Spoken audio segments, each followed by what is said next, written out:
10 जनपद के आगे जिंदगी भर हिलाते रहे दुम, लेकिन आरएसएस और स्वतंत्रता आंदोलन की करते हैं बात। इसे ही तो कहते हैं बाप मरा अंधियारे में बेटे का नाम पावर हाउस।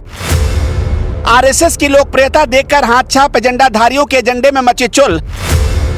नाम अधीर लेकिन 2 कौड़ी का ज्ञान देकर फैला दिया रहता। गांधी परिवार के तलवे चाटने वाले अधीर जी ने जब आरएसएस पर दिया ज्ञान तो शर्मा गया इतिहास। आखिर आरएसएस से क्यों चढ़ती है नेहरू के औलादों की आत्माएं?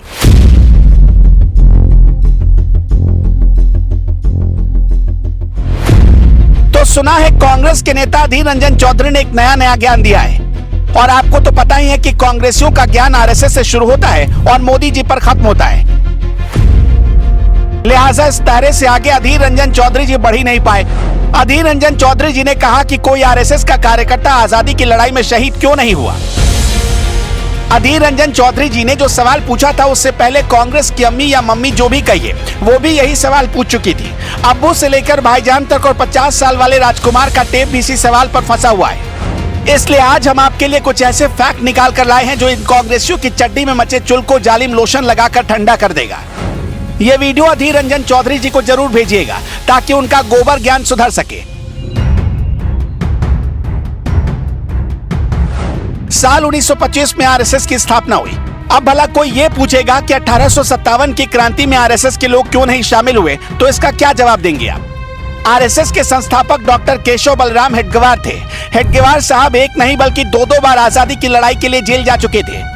भारत को पूर्ण आजादी दिलाने की बात सबसे पहले किसी कांग्रेसी ने नहीं की थी, बल्कि कांग्रेस अधिवेशन में संघ के संस्थापक केशव बलराम हेडगेवार साहब ने ही की थी। देश का नाम जब भी आता है तो एक इमोशन जुड़ा होता है, फिर वहां कोई कद और पद काम नहीं करता। देश की आजादी की लड़ाई लड़ने के लिए केशव बलराम हेडगेवार जी ने अपना सर संघचालक का पद भी छोड़ दिया था। पद छोड़ने का सीधा मतलब था कि स्वयंसेवक संगठन के तौर पर नहीं बल्कि एक प्रेरणा के तौर पर इस आजादी के आंदोलन में हिस्सा ले। साल 1930 में लाहौर अधिवेशन में कांग्रेस पार्टी ने पूर्ण स्वराज को स्वीकार किया था। जैसे ये खबर संघ के तब के सरसंघचालक डॉक्टर हेडगेवार को पता चली, उन्होंने सभी शाखाओं को यह संदेश भिजवा दिया कि संघ की सभी शाखाओं में स्वतंत्रता दिवस मनाया जाए। राष्ट्रपिता महात्मा गांधी की लीडरशिप में जब असहयोग आंदोलन चल रहा था, तब डॉक्टर बलराम हेडगेवार ने 6000 से ज्यादा स्वयंसेवकों के साथ सत्याग्रह किया था। नतीजा कि उन्हें 9 महीने की जेल हुई और वो भी कठोर श्रम के साथ। 22 जून 1897 को रानी विक्टोरिया का जन्मदिन धूमधाम से मनाया जा रहा था।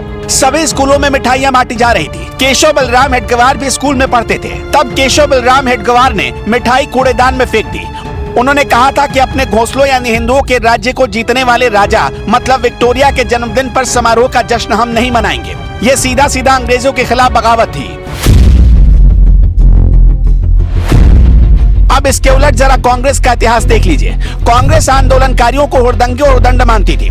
साल 1921 में जब प्रांतीय कांग्रेस की बैठक हो रही थी तो क्रांतिकारियों की निंदा करने का प्रस्ताव रखा गया था इस अधिवेशन में, लेकिन केशव बलराम हेडगेवार साहब ही थे जिन्होंने उसी बीच बैठक में क्रांतिकारियों के लिए आवाज उठाई।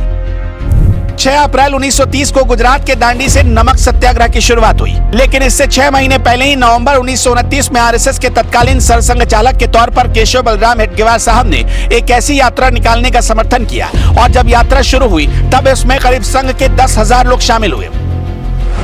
अब इतना होने के बाद भी कोई कांग्रेसी या अधीर रंजन चौधरी जैसे नेता पूछे कि आरएसएस का आजादी के आंदोलन में क्या योगदान था, तो इसका कोई जवाब नहीं है।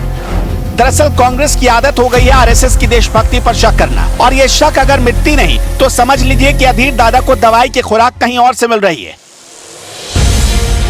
बाकी इस वीडियो के बारे में आपकी क्या राय है हमें कमेंट बॉक्स में जरूर बताइएगा।